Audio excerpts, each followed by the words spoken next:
Chris, welcome. How are you, old friend? I'm doing great. I'm about an hour away from drinks, so I'll be fine. This is sort of, it stands in between. You're on Montreal time. Yeah. I'm in Montreal time, so it's probably 3 p.m., almost there, so it's all good. This is your what, Hedna? This is not your first Hedna, right? Second. What was I took your a first hiatus.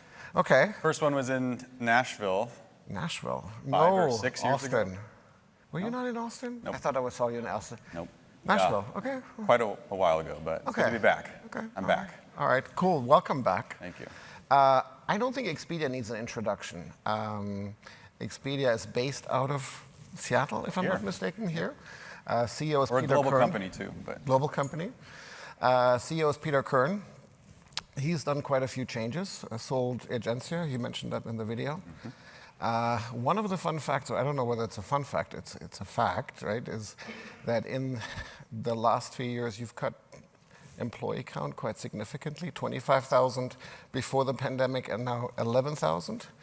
Sounds like there's a lot of focus happening at Expedia and consolidation, but Agencia was probably also a big company. Yep. Before we get into the discussions around connectivity standards and all of these things, tell us a little bit about yourself. What do you do? I hear you play soccer, you go skiing. Anything else we should know? I have 4 active kids that kick me in the throat daily. Excuse my voice, I got a soccer ball to the throat 3 days ago, and then my kid did one of those headbutt backward things when they're sitting on your lap, and so my throat is just is raw. I just want to first say welcome and thank you for coming to my hometown of Seattle and the HQ of Expedia Group. So it's great to be here. We brought a few of our product team members as well as our technical relationship management team members and account team members. So we're well represented this week thanks to the lovely location choice of Sebastien and team. I've been 13 years at Expedia Group. I've kind of grown up with the company. One of those weird people that stays at a company for more than 13 years, so long time. In connectivity, last 5 years or so. I run our lodging connectivity account team, both on the core OTA, on the hotel side, and then also on the Vrbo side. We also have an ops team for everything that we have not yet automated via an API. We have a group of people around the world that help to onboard and enable our core OTA, hotelier inventory, as well as our Vrbo inventory. So this is your crowd. This is my people, yes. Excellent. Look, let's start with, post-pandemic, it's 2023. From your perspective, what's changed travel-wise? Okay, so we do this survey every year. Certainly not as robust as the gentleman that started us off this morning, so I won't have that many fancy stats. But the one that caught my eye is we don't care about clean anymore.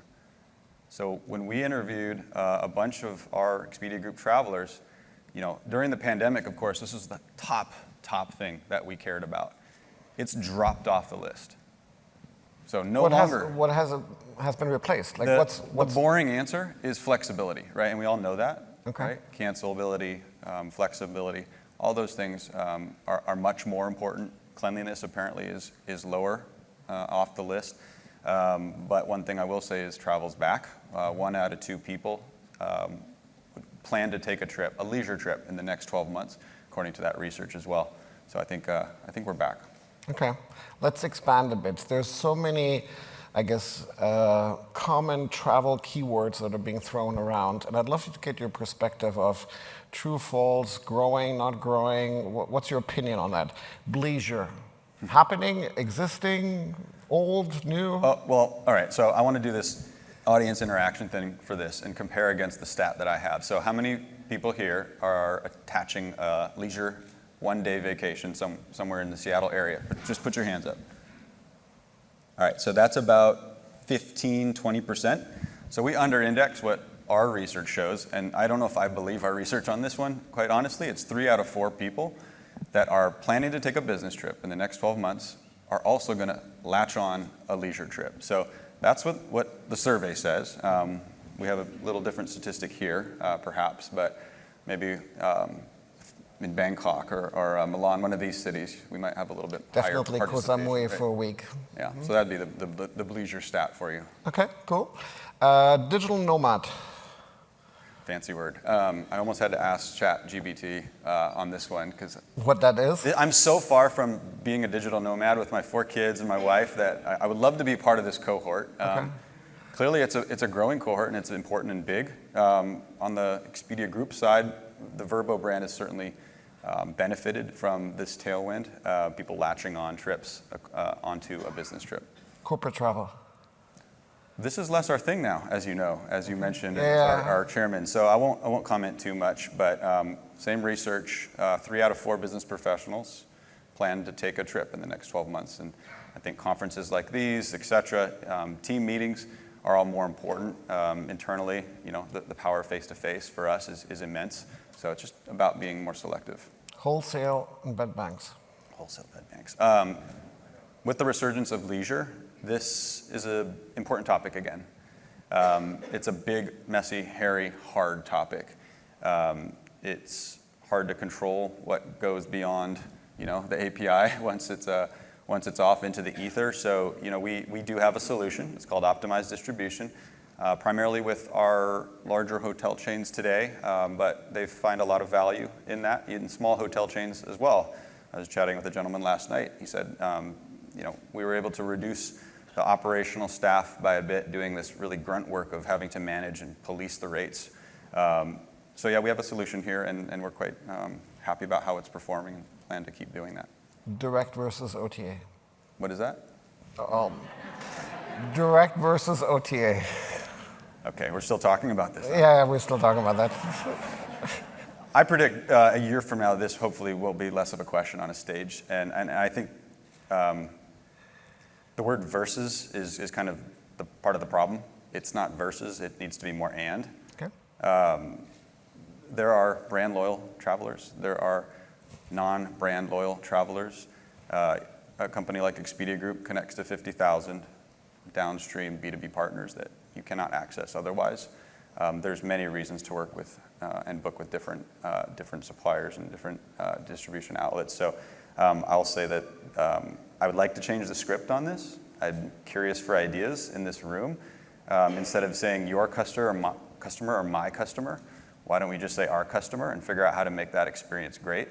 So I think we're past those days, and hopefully we can change the conversation to be a little more productive. Okay, cool. I mentioned in the introduction 25 to 11,000. You have a beautiful office here. As you walk through that office, is Expedia a travel or a technology company? Oof, this is a big one. Okay, so 15 years ago, you would have asked Amazon, are you a bookstore? Are you a retailer? Are you a technology company? I think we're on a similar journey, just later and in travel. So we're clearly both, and we're trying to be both. We're absolutely a travel company, but more and more, let me take a step back. You know, we had to invest a lot of money in our technology platforms. We have multiple, and we're replatforming those at the same time. That's a lot of investment, and so what we're trying to do is take a look at the travel ecosystem where there's a gap in the market, where we invested a lot, and externalize those capabilities as building blocks. So we call that open world, if you've heard that before on a stage or in a conference. I can give you a sneak peek to some of the things that we have as part of that. The first one is fraud. So rewind 10 years, we've purchased quite a few OTAs. With those purchases of Orbitz, Travelocity, et cetera. We also purchased a ton of fraudsters, and it was costing us tens of millions of dollars as a company. Massive problem.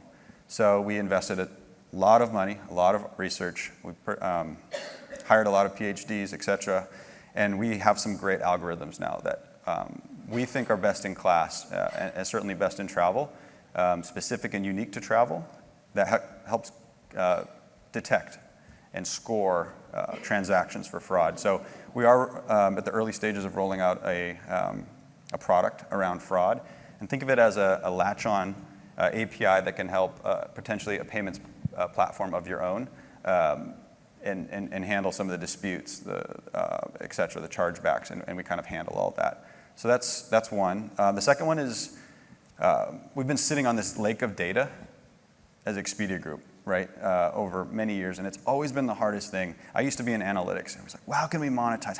What do we do with all this data? What do we do?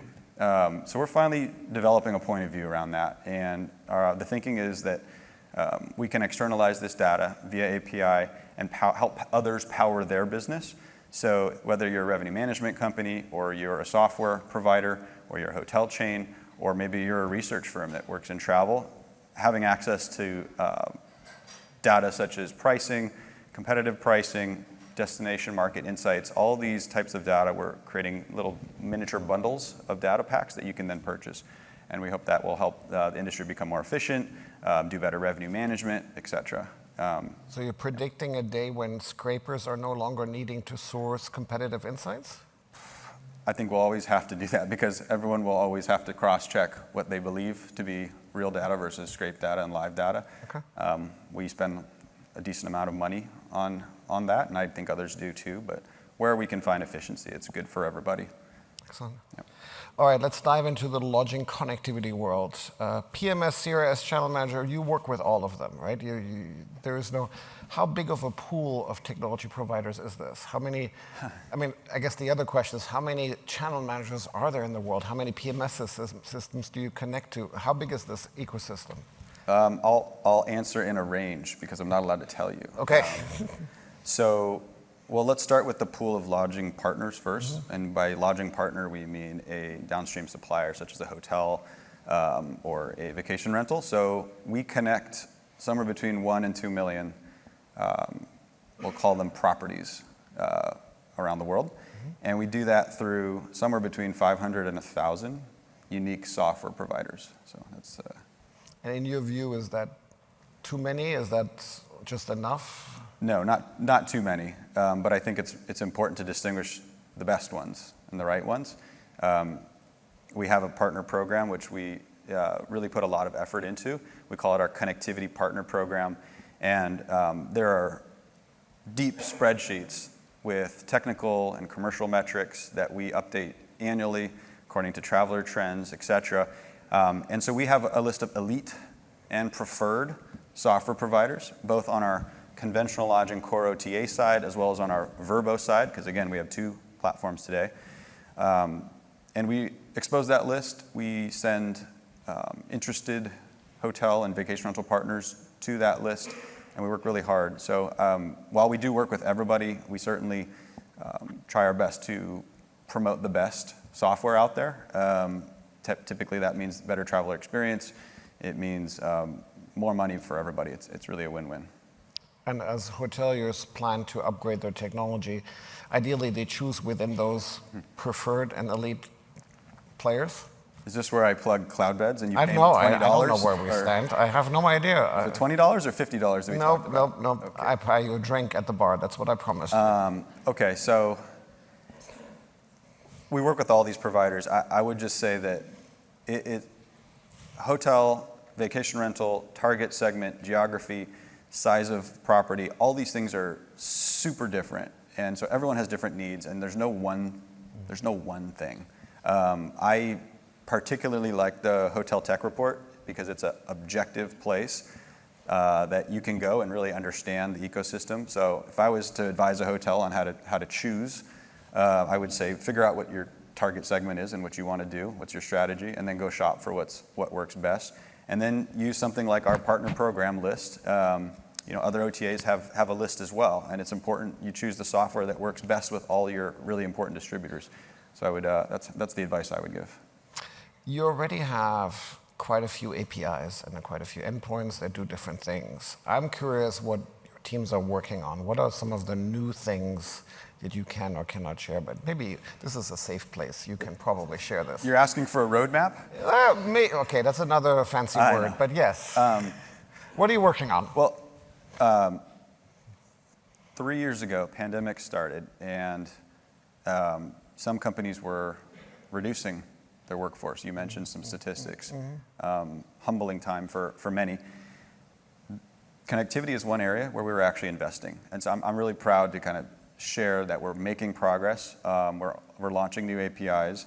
So some of the ones in the last 12 months that are particularly interesting, think of it as how do you build your business. So property status is one, compliance is another, a reservation retrieval API. So, is your property live, yes or no? If no, why not? Property status will help you answer that. And then compliance, managing all the changing compliance landscape is pretty challenging. So we have created an API for that to make that easier. When changes happen, we let you know. And then retrieval APIs, that's operational efficiency at its best. So that's what we've launched. We're very excited about that. The teams are working hard. This year is all about the traveler experience. So we are finally launching a messaging API and a reviews API. So enabling a hotel or a vacation rental property manager to message with guests, pre-booking, post-booking, et cetera, in their system, in their software, has been a top ask, and we know that. So that'll bring some efficiency and hopefully create a better traveler experience. And then on the review side, just responding to reviews. That's been the missing piece for us. We've always been able to share reviews with our partners, but now we can actually allow somebody to respond to that review, thereby getting more trust with the traveler, et cetera. If I may, the one thing ahead of us, which I'll ask this room's input on, we've said a couple times we have two platforms. We have the core OTA platform and set of technology, and then the Vrbo platform, and that's not our end game. Our end game is to converge that into one. Really taking a look at our core APIs, the avail and booking inventory APIs, that is what we're doing now in terms of research, and we're looking for partner feedback, and we're looking to, it's not just a lift and shift from 2 to 1. We're thinking of it as a lift and shift and elevate in terms of attribute-based selling, child pricing. There's a whole slew of new trends, and we want to make sure we future-proof those APIs. So we'll be engaged with folks in this room a lot more than in the past on those topics. Looks like we have a lot of work ahead with new APIs coming. What's your perspective of standards? It's hard. Okay. Really hard. Maybe 2 points on this one. So if you have a good SDK, if you have a good set of documentation, if you have underlying technology that works well and is stable, and then you have hopefully teams such as ours that help to manage that technically and commercially, then I think you have to do all those things and it becomes less of an issue. But you can't drop the ball on one of those pieces. So that'd be one piece, and we've been working on a lot of developer hub and community aspects on our sites. But there's also this thing around business models, which, let's not conflate good tech from a business decision or a business model. And that's where I think it gets a little harder as some of the OTAs work on different business models, et cetera. And so, you try your best to make good decisions there, but you really have to get the other part right to make it as easy as possible to work with. Okay. So are you a fan of, let me cut through this a little bit. Yep. Are you a fan of standards? Do you think, you mentioned the documentation, the education, so helping technology providers be successful in leveraging the APIs, but wouldn't it be easier if you meet with Eddie, he stands over there, and you guys come up with a common standard and we just build to one standard? Yes. Okay. I think we'll probably see more of that in the future, especially at forums like HEDNA, where there's no antitrust lawyer lurking about. But we need to ride the wave together and not create clashing waves, and I think we understand that. So yeah, absolutely. Cool. Forward-looking, I'm curious what you think will change how we travel. What technology do you think will... You mentioned Bitcoin in our preparation. We haven't talked about Bitcoin. Is there anything open AI, GL or chat? What is it called? ChatGPT. I tried using that the other day, and it was crazy because I went to the site and it said, I'm sorry, there are too many users trying to use ChatGPT right now. Click here and join my wait list. So So I haven't even used it yet. I tried to because I've heard of how powerful it is, and I wanted to see if I could, ask it for some of the questions for you. So I have actually had to do work to prepare for this a little bit, unfortunately. ChatGPT didn't do that for me. But is there any tech that you think will change how we travel? Maybe I'll take it in a different direction. So there's the word disruption. I think you can interpret that as the word stop, to disrupt, or you can take it from a tech sense, which is to kind of innovate. So I think on the stop side, to lower the energy in the room for a second, things like racism, bigotry, war, hate, all these things create fear, and fear is what stops travel. And so my hope is that we reduce the amount of this in the world. And then to shift it into maybe more of a innovation tech lens, I actually think the biggest tailwind to travel, there's a stat I read a while ago, which is 1/3 of the world has no internet. You don't really think about it because we use it every day. But when you think about the infrastructure, the safety that you get by having a phone in your pocket, not everybody wants to travel that way, but most people want to have internet and all the luxuries that come with it. So I would say as the world becomes more connected, we're natural explorers, right? We want to go experience things. I believe there's a whole third of the market that we have yet to really explore. From a traveler experience perspective, are there any technology items where you think hoteliers should spend more money in investing and potentially building out their capabilities? I'm going to just do a pet peeve one for a second. The lights and the drapes. Okay. Hate looking for the light switches to try to turn on the lights and how to close and open the blinds. And then, since I've had kids, the pointy edges on the tables, I think all the hotels that have finally gotten rid of those, because you either bash your shin or your kid runs into it and hits their head in the dark in a room they're not. So, tangent here, but that would be my ask to hoteliers, is fix the damn lights, the drapes, and take away pointy edges. Pointy edges, okay. And then all the other stuff. And then all the other stuff. You made an interesting comment that you're investing into your connectivity team. Clearly, you're engaging more deeply in partnerships with connectivity providers. The range somewhere between 500 and 1,000. You weren't going to specify a number, but help me understand how that relationship is evolving, right? Especially, going into 23. What is the expectation of Expedia to us as technology providers? What do you see? What is our role with hoteliers? Help us understand your perspective here. Yeah, sure. We quite simply want to go deeper with the accounts that matter and reciprocate that partnership. So I mentioned our elite and preferred partners. We want to go deeper with them. We have maintained our staffing levels within the connectivity account team for a reason, and we would love to expand upon that more. So really, let's say on one hand there's the API side, right, and all the operational efficiency that we can drive, and I think that's important given the cost of labor and all the objectives that we know our business in general is under. But then on the innovation side as well, the open world concepts, these are pilot phase products for us, and we absolutely will start with our elite and preferred software partners first for these things and give them that head start. And advantage to the rest of the field, because we know that it's a two-way reciprocal partnership. So I see a lot more in those two areas, and hopefully we'll have some fun too. We've been bottled up, and I tell this to the team, which is, hey, let's have a little fun this year too. Let's figure out a way to enjoy ourselves. We've been trapped for a while now. Let's spend some time together. Okay. Right? Well, you have free time now, right? Almost. I mean, I'm getting off the stage. That's why you're quitting Hedna, right? Correct. I now have more time. No, but great. Where was I going with this? Oh, yes. I'd love to know you talked about all the things that you're providing to the technology partners. I'm also curious, what is your expectation to them? Like, you go, let's say, to Cloudbeds. What do you want Cloudbeds to provide to you as Expedia? Like, what do you see some of the things that we can help as technology providers, Expedia and hoteliers, hopefully? Well, one, I think we need to share insights about our suppliers and what's important to them, as well as travelers.